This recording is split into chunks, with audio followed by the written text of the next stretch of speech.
महोदय से कि वो आए और अपना संबोधन टोहाना विधानसभा के नगरवासी को जरूर दें। तालियों की गड़गड़ाहट करनी आनी चाहिए। जोरदार तालियां।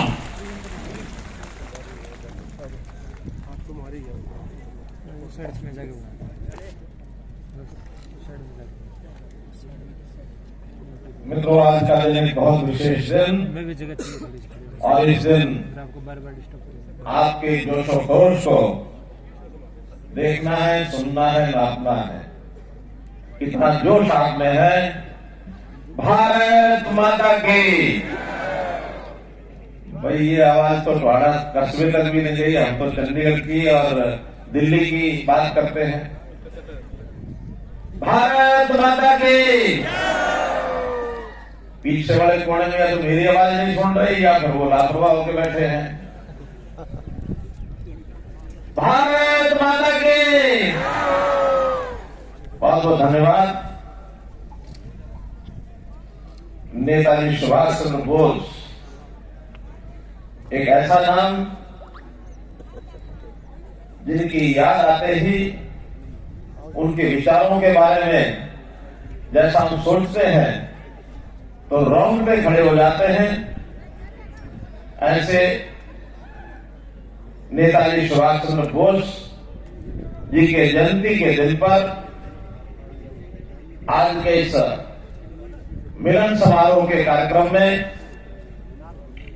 मंच पर विराजमान मेरे साथी हरियाणा सरकार में उप मुख्यमंत्री श्री दुष्यंत चौटाला जी, हमारे जननायक जनता पार्टी के प्रदेश अध्यक्ष श्री निशांत सिंह जी और आज के इस सभा के संयोजक मिलन समारोह जिनके आयोजना से कई वर्षों से ये कार्यक्रम चल रहा है। सरकार में मेरे साथ ग्रामीण विकास मंत्री, यहां के विधायक भाई श्री रविंद्र बबली जी, हमारी इसी क्षेत्र की सांसद बहन सुनीता दुग्गल जी और इस जिले से दोनों अन्य हमारे विधायक फतेहाबाद से श्री रुड़ाराम जी, रतिया से श्री लक्ष्मण नापा जी, जिलाध्यक्ष भारतीय जनता पार्टी श्री गुरुदेव ग्रोहा जी, जिलाध्यक्ष जननायक जनता पार्टी श्री सुरेंद्र लेगा जी। नाम मेरे पास बहुत लंबी सूची है। उपस्थित मंच पर विराजमान सभी हमारे वरिष्ठ नेतागण, सभा में उपस्थित बुजुर्गों, नौजवान साथियों, माताओं बहनों, कलाकार एवं पत्रकार छायाकार बंधुओं, आज का ये दिन जैसा बताया मिलन समारोह, एक बहुत ही सुंदर ये नाम दिया गया है और विशेष तौर पर इसको शायद पहली बार 23 जनवरी का दिन इसके लिए तय किया। इससे पहले 1 जनवरी को होता था। एक पंथोकाल नेताजी सुभाष चंद्र के बारे में जैसे मैंने बताया, देश की आजादी में बहुत महापुरुषों का योगदान रहा है। कोई नरम दल से, कोई गरम दल से, क्योंकि अंग्रेजों को भगाने के लिए सबकी बहुत बड़ी जरूरत थी। अंग्रेज अपने आप में कहा करते थे कि अंग्रेजी साम्राज्य में सूरज कभी छुपेगा नहीं। अर्थात दुनिया के ऐसे कई देशों में उनका राज हो गया था कि सूरज पूर्व में निकलेगा तब भी किसी ब्रिटिश साम्राज्य में चमकेगा, दोपहर को भी चमकेगा, शाम को भी चमकेगा। अर्थात जहां शाम को चमकेगा वहां दिन होता है। जहां आज रात है फिर उस समय में जब चमकेगा उस समय दिन होता है।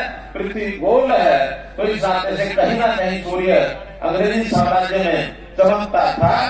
लेकिन उस अंग्रेजी साम्राज्य को भारत से उखाड़ने के लिए चाहे नेताजी सुभाष चंद्र बोस हो, चाहे महात्मा गांधी हो, उससे पहले कितने नाम लिए जा सकते हैं।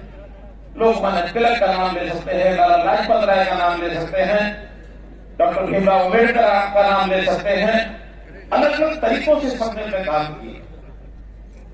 तो मैं तो यही कहूंगा कि नेताजी ने जब आईएनए के नाम से जब आर्मी बनाई थी, उस समय हरियाणा का भी बहुत बड़ा योगदान था। उसमें हजारों की संख्या में नेताजी की सेना में यहां लोग थे, भर्ती हुए थे।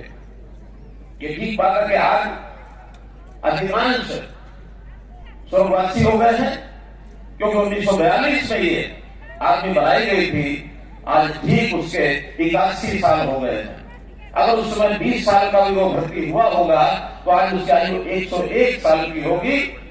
कुछ बंधु आज हरियाणा में हैं, जीवित हैं, मैं उनको भी सम्मान करना चाहता हूं। समय 26 जनवरी पर ऐसे सब बंधुओं को सम्मानित भी करते हैं। तो इस प्रकार से उनका जो योगदान रहा देश की आजादी में अविस्मरणीय है। बंधुओं, ये ठीक है कि आजादी उनके सबके नेतृत्व में मिली 1947 में, लेकिन 47 में एक विचार कुछ महापुरुषों के दिमाग में ये भी आने लगा कि इस आजादी को बरकरार रखना ये आजाद भारत के नागरिकों का काम है। आजादी मिलने के बाद भी बहुत देश आगे बढ़ जाते हैं और बहुत देश बहुत उनकी हालत खराब भी हो जाती है। लेकिन इस देश के जितने भी पुरोधा आजादी के बाद के भी हैं, उन्होंने अपने देश को आगे बढ़ाया है और आज चीजें अपने हाथ में है। तो मैं कहा करता हूं कि उस समय देश के लिए मरने की आवश्यकता थी, लेकिन आज देश के लिए जीने की आवश्यकता नहीं, तो जीने की आवश्यकता। तो उस नाते से आज हमारे जितने भी पिछले कई वर्षों से इस प्रदेश की बागडोर संभालने का मौका मिला है, हमने भरपूर वो काम जो पीछे सरकारें नहीं कर पाई थी, जो अधूरे छोड़े थे, उन सब कामों को हमने हल करने की कोशिश की है।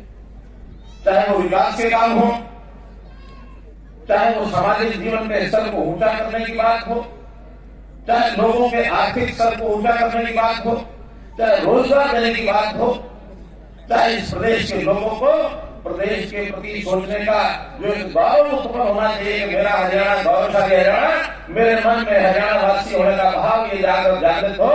तो आपको याद होगा हमने एक नारा दिया था, हरियाणा एक, हरियाणी एक।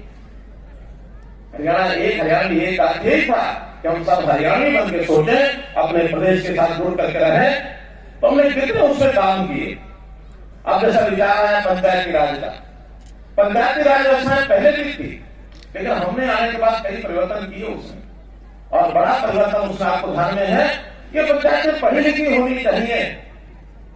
एक नियम कानून बनाया, उस कानून को लोगों ने चैलेंज किया, विपक्षी लोगों ने उसके ऊपर प्रश्न खड़े किए, आखिर वो हाई कोर्ट में, उसके बाद सुप्रीम कोर्ट में 45 दिन की सुनवाई के बाद सुप्रीम कोर्ट ने कहा कि हरियाणा का ये कानून बेहतर है, न केवल हरियाणा बल्कि दूसरे प्रदेशों को भी इसको लागू करना चाहिए। आखिर सरपंच, जिला परिषद, पंचायत समिति या नगर पालिका, नगर परिषद, उनमें पढ़े लिखे लोग होंगे तो विचार कर सकेंगे अपने समाज के बारे में, अपनी जनता के बारे में, वहां के विकास के बारे में। वरना पहले के समय में अधिकारी ने, कर्मचारी ने कोई गड़बड़ कर दी और लगवा लिया अंगूठा वाला, और जब बाद में उसके केस बनते थे, कहीं विजिलेंस की जांच हो गई, कहीं पुलिस की जांच हो गई, विभाग की जांच हो गई, और हमारा जनप्रतिनिधि कहता था मुझे तो पता ही नहीं, मैं तो पढ़ता जानता नहीं। इन्होंने कहा मैंने अंगूठा लगा दिया, अब मुझे क्या पता इसमें क्या लिखा। सैकड़ों हजारों हमारे जनप्रतिनिधि चक्कर में फंसे रहे। आज कोई नहीं फंसता है, आज सबको पता है। तो इस नाते से वो सारे काम नहीं किए, और उसमें भी हमारी पंचायतें किस प्रकार से अपना काम अपने आप करें, क्योंकि पंचायती राज का 3rd टियर सिस्टम जिसको कहते हैं, एक तीसरी प्रकार की सरकार है। पहली सेंट्रल की केंद्र सरकार, दूसरी प्रदेश की सरकार, और तीसरी हमारी जो स्थानीय निकाय की सरकारें हैं, पंचायतें, जिला परिषद, पंचायत समितियां, ये फुल फ्लेज अपने आप में एक प्रकार से पूरी अधिकार रखने वाली सरकार। पिछली सरकारों ने अधिकार नहीं दिए पंचायतों को, हमने आने के बाद सरकारों को पंचायतों को अधिकार दिए। इंटर डिस्ट्रिक्ट काउंसिल बनाई, और कहा कि आपके अधिकार सुरक्षित, जो पैसा आपका है वो आपके पास जाएगा, जैसा चाहो खर्च करो, जैसा चाहो खर्च करो। और उसमें निश्चित किसी को 20 लाख छोटा गांव है, बड़ा लाख गांव है, 30 लाख, 40 लाख, 50 लाख, 1 करोड़, 2 करोड़, 3 करोड़, बड़े बड़े गांव भी हैं। 30-30, 40-40 हजार की आबादी के हैं। 30-40 हजार की अगर आबादी होगी उसको 7-8 करोड़ रुपया भी मिलता है। तो ये गांव अपने आप का प्रस्ताव पारित करें और अपने काम अपने आप कराएं। क्या कराना क्या नहीं कराना ये कराएं। पारदर्शिता लाने के लिए एक डिमांड थी संदर्भ से, बल्कि केंद्र सरकार की ओर से निर्देश था कि केंद्र सरकार पैसा तभी भेजेगी जब पारदर्शी तरीके से काम होगा। ये आने वाली शिकायतें नहीं आनी चाहिए, तो हमने उसमें पारदर्शिता का पैमाना लागू किया। आज खुश है जनता, सब खुश है, क्योंकि हमने सारे अधिकार दिए। अब आपकी फाइल कोई दिल्ली की तरफ मुंह नहीं करेगी, ना डायरेक्टर के पास जाएगी, ना सेक्रेटरी के पास जाएगी। आपके यहीं के चाहे सरपंच है, चाहे ब्लॉक समिति का चेयरमैन है, चाहे जिला परिषद का चेयरमैन है, प्रस्ताव पारित करने के बाद वो अपना उसका प्रपोजल बनाएंगे और फिर जो यहाँ के चाहे वो जेई है, चाहे वो एक्शन है, चाहे एसडीओ है, चाहे सुपरिटेंडेंट इंजीनियर है, बड़े से बड़ा काम 2-2.5 करोड़ से भी ऊपर होगा तब जाकर के इंजीनियर उसको हाथ लगाएगा, वरना नहीं लगाएगा। आपने पैसा देना है, काम को जांच लो, ठीक है तो जो नहीं है तो काम करने वाले को पकड़ लो कि भैया ये काम ठीक नहीं है। और आपके सहयोग के लिए, सरपंचों के सहयोग के लिए हमने ये भी कहा है कि गांव के कुछ और बुजुर्ग लोग, कुछ रिटायर्ड लोग, रिटायर्ड अध्यापक है, कोई इंजीनियर है, कोई एक्स सर्विसमैन है, उनका सहयोग ले लो ताकि वो सब मिल करके गांव की, जैसा कहा हमारे दुष्यंत प्रकाश जी ने, कम काम कर देते हैं। काम करने के बाद संभाल करने का काम ये सब आपका है मित्रों। हम बस 6,200 गांव हैं, 2,000 वार्ड हैं, ऐसे 8,000 इकाइयां चंडीगढ़ बैठ करके हम उनको नहीं दे सकते। पैसा दे सकते हैं लेकिन 8,000 इकाइयों में काम ठीक हो, चाहे गली नाली का हो और चाहे बड़े से बड़ा कोई भवन खड़ा करना हो, कोई सड़क बनानी हो, सब काम आपके हवाले हैं। आप जैसा करेंगे वैसा हम करेंगे। हमने गांव में आपकी सरकार को चलाने के लिए ग्राम सचिवालय दिया। हर गांव में ग्राम सचिवालय होना चाहिए। वहां आपकी सरकार बैठे, पटवारी बैठे, ग्राम सचिव बैठे, सरपंच बैठे और वहीं पर कोई ना कोई एक ये जो हमने अटल सेवा केंद्र CSC केंद्र बनाए हैं कंप्यूटर लेके, वो भी वहीं बैठे। कोई शिकायत केंद्र बना तो वहीं आ जाए, सरकार का अधिकारी कोई कर्मचारी जाए तो वहीं जाए। ये आपका जैसे दिल्ली जैसे चंडीगढ़ में सचिवालय है, केंद्रीय सचिवालय दिल्ली में है, ऐसे जिलों में भी जिला सचिवालय है, ऐसे गांव में जो गांव का सचिवालय सेक्रेटरिएट, इस सेक्रेटरिएट को आबाद करना है। एक सरकार जैसे फुल फ्लेज गवर्नमेंट ये चलनी चाहिए, ऐसा प्रबंध कर रहे हैं। इसमें धीरे धीरे कुछ और भी आगे बढ़ना होगा, अधिकार बढ़ाने होंगे, पैसा बढ़ाना होगा। जैसी डिमांड आएगी वैसा वैसा बढ़ाते रहेंगे। कोई कमी पैसे की नहीं है हरियाणा सरकार के पास।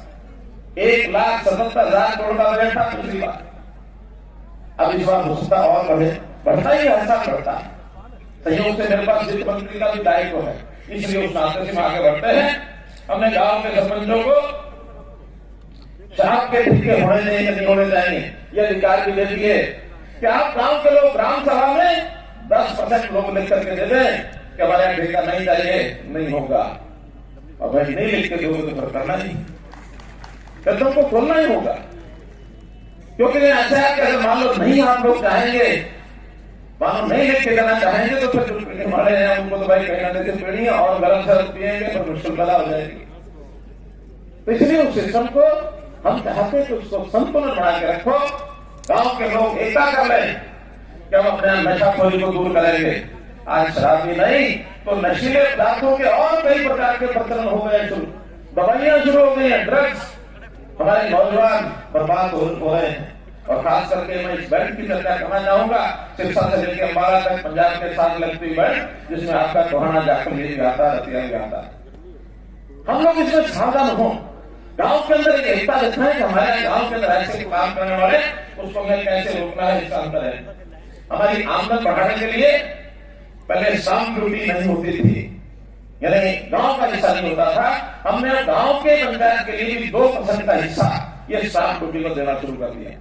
और सीधा आएगा, जिस गांव में कोई भी रजिस्ट्री होगी किसी भी चीज की, उसका 2% पैसा गांव की पंचायत को आएगा ताकि वहां के विकास को और हम आगे बढ़ा सके। मित्रों, इसी प्रकार से हमने सोचते हुए इस बार, क्योंकि एक क्वार्टर बाकी बचा है मार्च तक, साल भर में लगभग 4,000 करोड़ रुपया ग्राम पंचायतों को देते हैं, लेकिन अभी 3 महीने के लिए 1100 करोड़ रुपया रिलीज हो गया है, हर पंचायत के खाते में पहुंच गया है। वहां बैठ करके हम प्रस्ताव पारित करें और इसको आगे बढ़ाएं, और इसमें जितना सहयोग और जितना आगे बढ़ करके ऊर्जा से हमारे जो इनका बबली जी कर रहे हैं, तो इनको बधाई देता हूं कि ग्रामीण क्षेत्र के अंदर विकास का काम ये भरपूर कर रहे हैं, कहीं पीछे नहीं रहने देंगे। आप आगे 1 कदम बढ़िए, हम 2 बढ़ेंगे, आप 2 कदम बढ़िए, 4 कदम आगे बढ़ेंगे। मित्रों, मैं आपको ये विश्वास दिलाता हूं।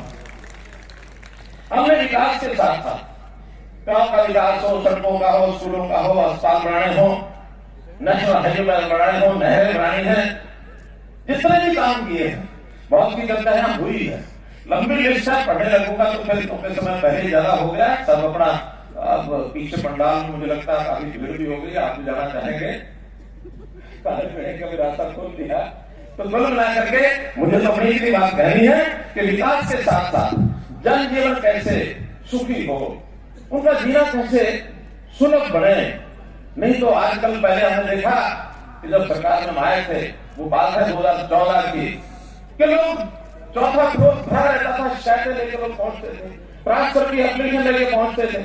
हमने कहा नहीं, आप अपने घर बैठे अपनी बात कहो, सीएम विंडो हमने बनाई, ट्रांसफर के लिए कोई एप्लीकेशन करने की जरूरत नहीं है, साल में एक बार हमको बता देंगे, आपकी सीनियरिटी के हिसाब से ये स्थान आपको मिलेगा, आप 1, 2, 25, 50, 100 कितने ही स्थान भर के दे दो सरकारी कर्मचारी, और उसमें बटन दबाने के बाद एक साथ सबकी ट्रांसफर जो एलिजिबल हो जाएगा। अभी हमारे निशान सिंह जी कह रहे थे कि जो बेटियां हैं जिनकी शादी होती है, तो शुरू में 2-5 साल छोटे बच्चे होते हैं, वो दूर जाना पड़ता है उनको। हमने कहा पहले हमने 10 साल की सीनियरिटी दी है, इस बार की जो पॉलिसी बनाएंगे इनको और ज्यादा सीनियरिटी देंगे, ताकि पुरुषों के मुकाबले में या बढ़िया घेड़ आयु की जो महिलाएं उससे भी ज्यादा इनको सुविधा मिल जाए, ताकि घर के नजदीक जहाँ ये चाहती है, ससुराल के घर के नजदीक उनको नौकरी मिले। तो ये भी हम सुविधा अगले साल हम ये कर देंगे। विकास के नाते जहां तक बात है, पहले केवल नेताओं के माध्यम से हम अपनी बात को आगे भेजते थे, अब हमने उस रास्ता खोल दिया है। हमारे नेता थोड़े से मंच पर बैठे हैं, भले मेरे से नाराज हो जाते हैं कभी कभी, आप सारी चीज जनता को दे रहे हो, हमारी क्या वैल्यू रहेगी। हमने कहा जनता को देंगे तब हमारी वैल्यू उठाया, ऐसा नहीं है, काम बहुत हमारे पास करने के लिए, कामों की कमी नहीं है। हमने जनता को कहा कि आपने अपने गाँव में कोई विकास का काम कराना है तो कंप्यूटर खुलवाओ, वो तो बोलो ठीक है, तो किसी से भी खुलवा लो।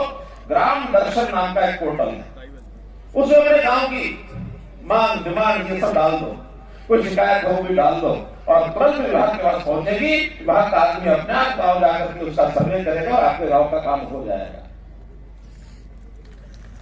उदाहरण बता रहा हूं, चाहे हमारे बबली जी को भी पता नहीं होगा, लेकिन मंच से बता रहा हूं, आपने जितनी भी डिमांड दी है उनमें काफी कुछ तो आज पहले से जिनका शिलान्यास हो चुका है, बहुत डिमांड तो ऐसी शिलान्यास ही हो चुका है, कुछ ऐसी है जो आपने कहीं मैं उसे बोल दूंगा, कुछ नई है जो यही आके पता लगी है, वो भी जाकर के डिपार्टमेंट से उसकी फिजिबिलिटी ले लेंगे, करा देंगे। लेकिन ये ग्राम दर्शन इस सोहाना विधानसभा की 26 डिमांड ऐसी है जो जनता ने डाली हुई है और वहां से क्लियर होकर आई है। 39 करोड़ रुपए के वो काम भी आज हो रहे हैं, उसकी मैं घोषणा कर रहा हूं। 39 काम हो रहे, छोटे काम है, खास करके उसमें 2100 ये जो मार्केटिंग बोर्ड की सड़कें हैं, ये लोगों की डिमांड थी। हमने भी कहा था कि जितने भी 5 करोड़ के रास्ते हरियाणा के सब करा देंगे। पहचान की हमने लगभग 1350 ऐसी सड़कें हैं जिस साल आने वाले 1 साल में 2 साल में ये 5 करोड़ के सारे रास्ते कराएंगे, सब कराएंगे। 2100 इसमें 5 करोड़ के रास्ते हैं जो शायद आपको जानकारी नहीं है, लोगों ने हमें कहा सीधा और सीधा डिपार्टमेंट बना के भेज दिया। चलिए, लेकिन जनता की बता रहा हूं, आप वाली काम चल रहा होगा वो भी देंगे हम। अब मैं दूसरी बात कह रहा था कि लोगों का जनजीवन, इस जनजीवन को ठीक करने के लिए एक बहुत साल पहले मैंने एक सपना देखा था कि आखिर हमारे समाज जीवन में व्यक्ति की बजाय इकाई होता परिवार। व्यक्ति का तो भारत सरकार ने एक आधार कार्ड बना दिया था, आधार कार्ड के नाते से सारी चीजें उस आदमी के खाते में पता भी लग जाती थी, चढ़ भी जाती थी, जानकारी मिल जाती थी। लेकिन 5 सदस्य, 2 सदस्य, 4 सदस्य या इससे भी ज्यादा एक परिवार में रहते हैं। बच्चे भी हैं, बूढ़े भी हैं, नौजवान भी हैं, महिलाएं भी हैं, पुरुष भी हैं, बेरोजगार भी हैं, किसान भी हैं, मजदूर भी हैं और बड़े जो धनाढ्य लोग वो भी हैं। तो परिवार में नाते सबका स्टेटस क्या है, इसकी जानकारी भी सरकार के पास रहनी चाहिए। इसके लिए हमने परिवार पहचान पत्र नाम की जो कल्पना है, जो 3 साल से हम लोग लगे हुए थे, इन्हीं कारणों से वो देर होती चली गई, लेकिन अब आकर के मूर्त रूप उसने ले लिया है। आज हमारे पास इस समय उस परिवार पहचान पत्र के हिसाब से डाटा क्या है, 2 करोड़ और 85 लाख, ये 85 लाख कुछ हजार आगे हो सकते हैं, ये हमारी आज की पॉपुलेशन।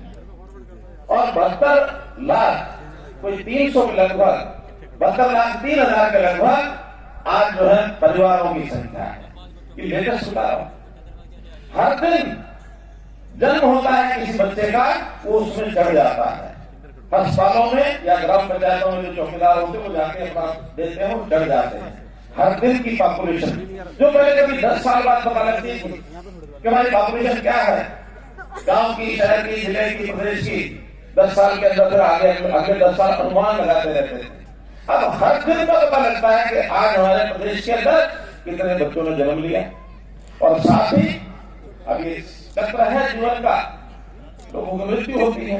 तो मृत्यु होने के बाद उसका नाम उसमें से कटता है।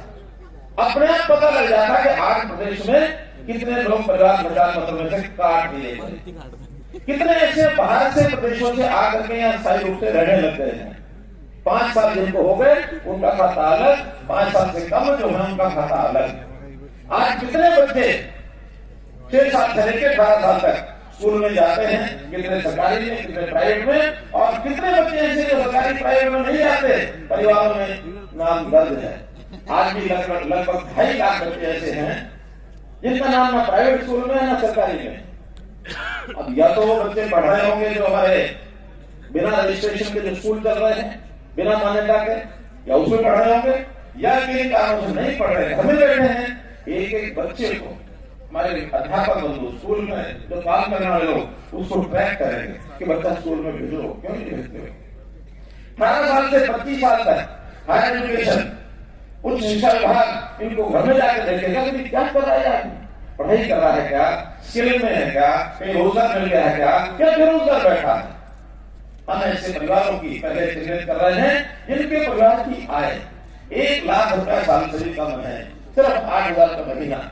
इन परिवारों में एक व्यक्ति निकाल के लाओ, जिसको ट्रेनिंग कराओ, जिसको कोई काम के लिए लोन कहीं लोन दो, जिसको छोटी मोटी दुकान करनी दुकान करे, जिसको मजदूरी करनी मजदूरी करे, लेकिन 8,000 तो न्यूनतम से आगे बढ़ाओ। हम चाहते हैं 180 से ऊपर सारे परिवार हो जाए। ये जो बीपीएल की संख्या है, बीपीएल को पैमाना फिक्स नहीं है। आज 180 हमने किया है, हो सकता है 180 वालों को ऊपर बढ़ा दें, फिर इसकी और ऊपर मात्रा बढ़ा देंगे। अभी तक 120 थी। तो हम तो चाहते हैं कि प्रदेश के जो गरीब से गरीब लोग हैं उनको सबको कैसे सहायता की जाए। मुख्यमंत्री परिवार उत्थान योजना में बनाई, मुख्यमंत्री परिवार समृद्धि योजना में बनाई। ऐसे ही सब घरों में जिनके सर पर छत नहीं है, 180 से नीचे है, इसके लिए सर्वे चल रहा है। वो भी एक नई योजना, प्रधानमंत्री आवास योजना तो चली रही है, हम अलग से एक योजना बनाएंगे प्रदेश की कि ऐसे जो परिवार छूट गए हैं या कोई नए परिवार हैं जिनको घर चाहिए, इनको मकान की व्यवस्था में कितना सहयोग किया जा सकता है, ये हम करेंगे। हमने खेल कूद के लिए बहुत से काम किया। आपको पता है हमारा प्रदेश हरियाणा जो है सारे दुनिया में सबसे ऊपर है। मित्रों, हम कैसे लोगों की आय बढ़े, किसानों की आय बढ़ाने के लिए एमएसपी को 11 फसलों पर दे रहे हैं। छोटी मोटी चलती रहती है तो बड़ा। आज हमारे गन्ने वाले किसान कहते हैं थोड़ा रेट बढ़ाओ, कहते हैं घाटा बहुत हो रहा है, चीनी का रेट नहीं बढ़ रहा है, फिर भी बातचीत चल रही है, कहीं तो हल निकल आएगा। लेकिन जो छोटे किसान हैं जो अपनी बिजाई कर ही नहीं पाते, पानी भर गया तो उनके तालाब खेत जो है तालाब जैसे हो गए और जमीन जो है वाटर लॉगिंग के कारण से बुआई हुई नहीं। तो इस व्यवस्था को पहले ठीक करें, एक फसल को देखें, हर साल मुआवजा को देना पड़ता है। इस बार ने 1100 करोड़ रुपया केवल इस बात के लिए रखा है कि जो पानी खड़ा होता है खास करके ये जो 6-7 जिले हैं, रोहतक है, जींद है, सिसार है, फतेहाबाद है, सिरसा है, ये जो बीच की बेल्ट है, झज्जर है, सोनीपत है, इस बेल्ट में पानी हजारों एकड़ में खड़ा हो जाता है। सब शिकायतें आती हैं, हम करते भी हैं, कहीं 10 दिन बाद 20 दिन बाद निकलता है, लेकिन व्यवस्था ऐसे करेंगे कि पानी 1-2 दिन के बाद निकल जाए, खड़ी फसल भी खराब न हो। ऐसे बहुत 1100 करोड़ रुपया इसके लिए हमने कर दिया है, चिन्हित कर दिया है। तो मित्रों, करने के लिए बहुत काम है। आज अगर मैं ये बताता रहूंगा तो फिर आप बड़ी जो जिस बात के लिए आप बैठे हैं वो बात रह जाएगी। इसलिए 2-3 बातें और कह करके मैं में आता हूं। परिवार पहचान पत्र के नाम से हमने काम और किया कि राशन कार्ड नए बनाए। हमारे दुष्यंत जी इसकी बात कर रहे थे। 12 लाख लोगों के नए राशन कार्ड बने। 12 लाख परिवारों के जिनके पहले राशन कार्ड नहीं थे। अब सब लोग तो खाने में चले गए तो उनको पता होता है कितने लोग हैं जिनके राशन, कितने लोगों के नए राशन कार्ड बने होंगे। यहाँ है तो बैठा हुआ, इतने सारे लोग हैं। और कुछ लोगों के राशन कार्ड कटे भी हैं, मैं इसको भी स्वीकार करता हूं। कटे क्यों हैं? 2011 के बाद किसी ने उसका ध्यान नहीं दिया कि कौन परिवार राशन कार्ड लेके बैठे हैं। 1.25 लाख लोग तो ऐसे निकले जो इनकम टैक्स की रिटर्न भरते हैं और राशन कार्ड बना रखा है, पीला राशन कार्ड। अब वो तो डिपार्टमेंट से पता करके हमको ये लोगों को बताओ, इनमें से करीब 1.25 लाख लोग तो इनमें से आपके इनकम टैक्स भरते हैं। ऐसे लोगों का राशन कार्ड बनना चाहिए क्या? जो इनकम टैक्स भरते हैं बनना चाहिए क्या? नहीं बनना चाहिए। ऐसे ही बहुत पैरामीटर हमने इनकम के लगाए। हाँ, उसमें जो शिकायतें मिली थी, क्योंकि 1 जनवरी से हमने लागू किया, जिनके कट गए शुरू तो करना ही था, सबने किया। फिर हमने कहा कि शिकायत करो। शिकायत करने के बाद वो जो 9 लाख कटे हैं उसमें से 1,58,000 लोग आए कि हमारा गलत कटा, यानी 7.5 लाख तो आए ही मुड़ के। उनको पता लग गया कि हाँ वो गड़बड़ जो पहले चलती थी चलेगी नहीं। इस 1.5 लाख का फिर घर जाकर हमने सैंपल करवाए हैं। अभी लगभग 1,08,000 का तो निरीक्षण हो चुका है, 50,000 बाकी है। उस 1,08,000 में हमें भी लगता है कि चाहे थोड़ी बहुत छूट देनी पड़ती है तो भी उसमें से लगभग 93,000 लोगों के राशन कार्ड दोबारा बना दिए। 93,000 बना दिए। अभी जो 50,000 है हो सकता है उसमें भी 20-40,000 और बन जाएंगे। जिसका नहीं बनेगा मानो टाइम के अंदर और उसको ठीक से जवाब भी नहीं दिया तो उसका हमने कहा कि जनवरी का राशन उसको भी मिलेगा जिसका अभी हमने जांच पूरी नहीं की है। किसी की शिकायत नहीं रहने देंगे। और आज शिकायतों का अवलोकन करना आसान है, ऑनलाइन सिस्टम हो गए, पोर्टल से हर चीज होती है। हमारे विधानसभा में नेता प्रतिपक्ष कहते हैं सरकार ने हर चीज का पोर्टल बना दिया, हर चीज का पोर्टल बना दिया, पोर्टल। मैंने कहा सरकार पोर्टल से जितना रिजल्ट दे सकती है ना, इतना रिजल्ट आप फील्ड में लोगों को छोड़ोगे तो सब कहीं ना कहीं गड़बड़ हो जाती है, उससे तो कुछ पकड़ा ही नहीं जाता। हमने इस पोर्टल से 2.5 लाख बच्चे आज से 3 साल पहले वो निकाले थे जिन बच्चों का एडमिशन प्राइवेट स्कूल में भी था, सरकारी में भी था। अगर एक ही जगह पढ़ेगा बच्चा, दूसरी जगह तो नहीं पढ़ेगा। जब ये क्या तो 2.5 लाख बच्चे उससे नाम कम हो गए। क्या आरोप लगाया कि हाँ बच्चों ने पढ़ना ही छोड़ दिया। अब कोई भी अपने मतलब की बात अपने तरीके से निकालेगा, लेकिन हमको निडर होकर के जो सुधारवादी कदम है वो लगातार चलाएंगे। जनता के सुख के लिए चलाएंगे, जनता की शांति के लिए चलाएंगे, जनता के लिए वास्तव में जो गरीब है उनको कैसे ऊपर उठाया जाए इनके लिए चलाएंगे। मित्रों, पिछली बार कहना यह है कि हमने जितने भी काम किए हैं वो जनहित में किए हैं।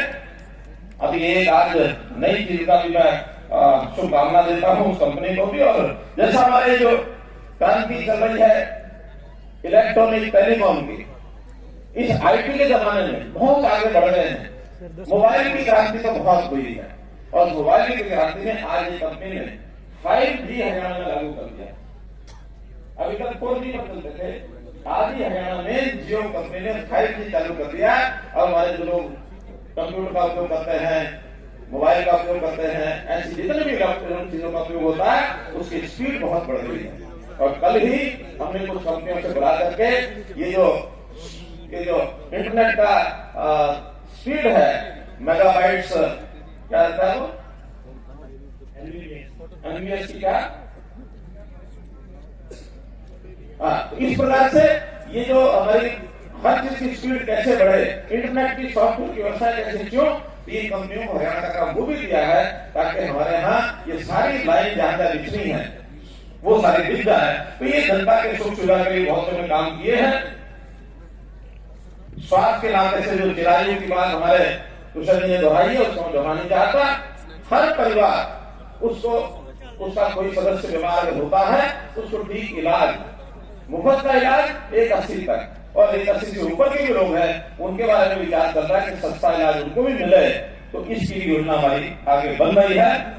जहां तक आज की योजनाओं का विषय है, एक सबसे बड़ी बात मैं करने जा रहा हूं कि जो हमारे गांव में पहले कभी ग्रामीण खेल होते थे, ऐसी खेल संस्कृति को बढ़ावा देने के लिए जो बीच में किन्हीं कारणों से बंद हो गए थे, आज मैं घोषणा करता हूं कि इसको दोबारा से हम चालू करेंगे।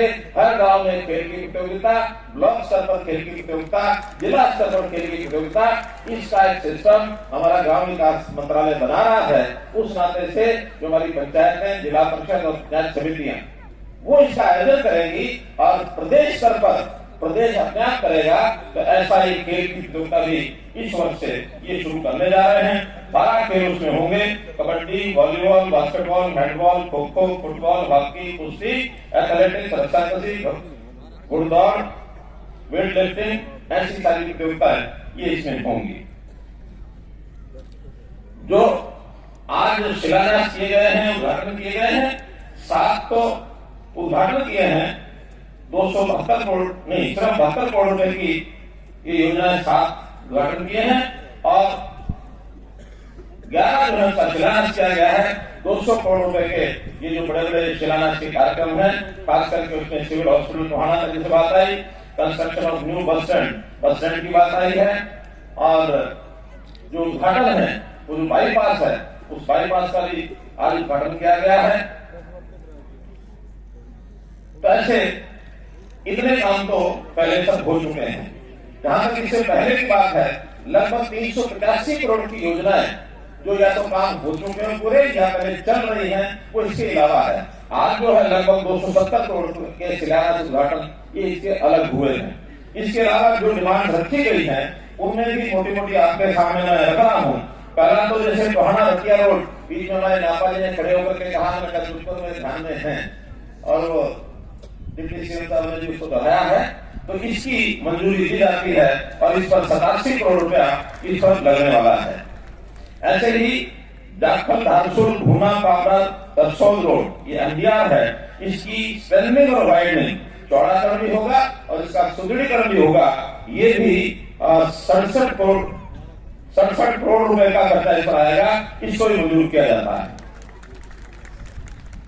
फिर टोहाना भूना रोड, इसको भी 16.5 किलोमीटर है, इसके लिए भी 20.5 करोड़ रुपया इसके लिए मंजूर किया जाता है।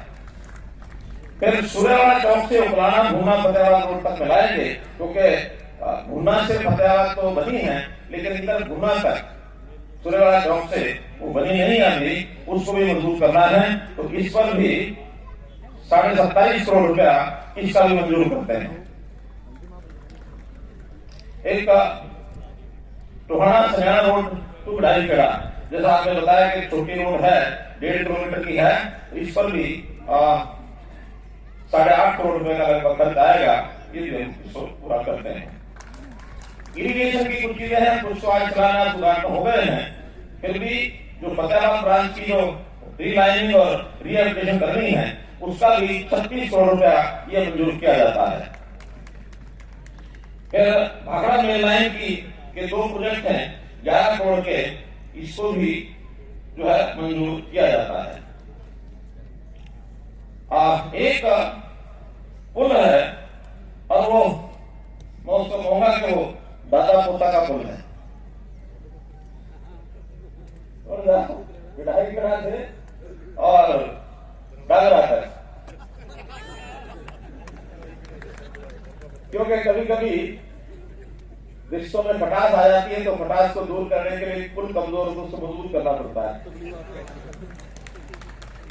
तो इस पुल को मंजूर करने के लिए वहां जो नहर के ऊपर एक पुल है, बिडाई खेड़ा डागरा जाते हुए पक्का रोड की जो क्रॉसिंग है, वीआर ब्रिज 23,110, 23,100, इस का भी रिमॉडलिंग, रिकंस्ट्रक्शन करने के लिए इस रिश्ते को पक्का करने के लिए भी 10 करोड़ का मंजूर किया जाता है।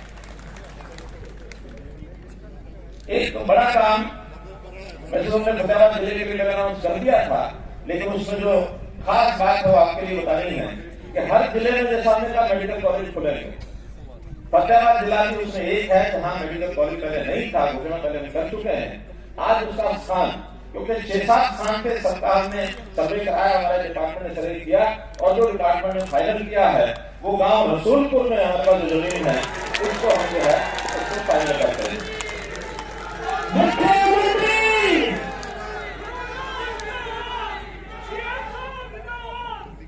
ऐसे ही टोहाना का जो गवर्नमेंट कॉलेज है हमारा, वो संख्या के हिसाब से बहुत छोटा पड़ता है।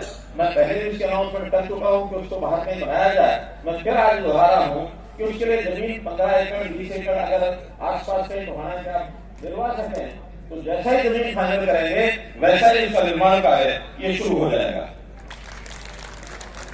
और यही विषय जो पहले के अनाउंसमेंट है वो नर्सिंग कॉलेज झारखंड ब्लॉक में, वहां भी क्योंकि जो जमीन बताई गई थी वो जमीन तो शायद फिजिबल नहीं निकली है।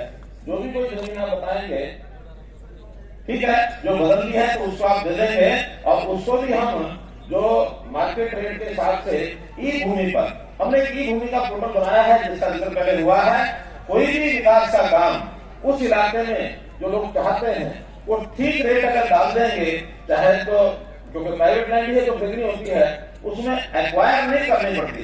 एक्वायर करने के झगड़े बहुत हमने सहन किए हैं। हरियाणा में एचएसबीपी और एचएसबीसी इन दोनों की जमीनों में लगभग 25,000 करोड़ ये घाटा हुआ है और ये नुकसान हुआ कोर्ट के द्वारा। और फिर अनाउंसमेंट जो आती है लेना पड़ता है फिर फैक्ट्री वालों से और जो मकान बना के सेक्टरों में रहते हैं उनसे, वो हाथ खड़ा कर देते हैं कि हमने जो खरीदी थी उस समय रेट ये था, आज रेट ज्यादा क्यों मांग रहे हो। शर्त में होता है कि अगर कोई अनाउंसमेंट कोर्ट की आएगी तो उन्हीं को देना पड़ेगा। खैर वो अलग बात, हम फैसले कर रहे हैं जैसे कर रहे हैं, लेकिन आगे से हम किसान से भी आमने सामने बैठ करके जमीन खरीदते हैं, जहां जैसी जरूरत होती है हिसाब से करते हैं। तो ये जमीनें भी और जो पंचायत की जमीनें होंगी वो कलेक्टर रेट से खरीद लेंगे ताकि पंचायत के खाते में पैसा चला जाए। तो ये सिस्टम हमने बनाया है। ये 2 चीजें हैं जो आप अगर हमको दे देंगे तो निश्चित रूप से इसको भी हम पूरा करेंगे। मित्रों, जैसा हमने बताया कि आज 270-72 करोड़ के तो शिलान्यास उद्घाटन हुए हैं, 39-40 करोड़ के जो ग्राम दर्शन में मैंने बताया 26 काम मूव हुए हैं और इसके अलावा अभी जो डिमांड्स जितनी भी स्वीकार हुई है ये भी लगभग 270 करोड़ की ये भी बनती है। तो ऐसे ही आज के शिलान्यास उद्घाटन डिमांड ग्राम दर्शन और सब मिलाकर के 580 करोड़ रुपए के आपको जनता को समर्पित करते हुए मुझे बहुत खुशी हो रही है और मैं इस अवसर पर आपको सबको बहुत बहुत बधाई और बहुत बहुत शुभकामना देता हूं। मेरे पास टोहाना विधानसभा के कौन से काम चल रहे हैं ये पूरी लिस्ट है, लेकिन वो चल रहे हैं, आपको भी पता है, मुझे भी पता है, मंत्री जी को भी पता है, इसलिए उसको दोहराने की बात नहीं है। लेकिन इस अवसर पर मैं पुनः नेताजी सुभाष चंद्र बोस को अपनी ओर से, हरियाणा सरकार की ओर से, आप सबकी ओर से श्रद्धांजलि व्यक्त करते हुए अपनी बात समाप्त करता हूँ। बहुत बहुत धन्यवाद, बहुत बहुत आभार। हेलो बहुत बहुत धन्यवाद मुख्यमंत्री महोदय का टोहाना को इतनी बड़ी सजा देने के लिए। एक बार जोरदार घोषणा हो जाए।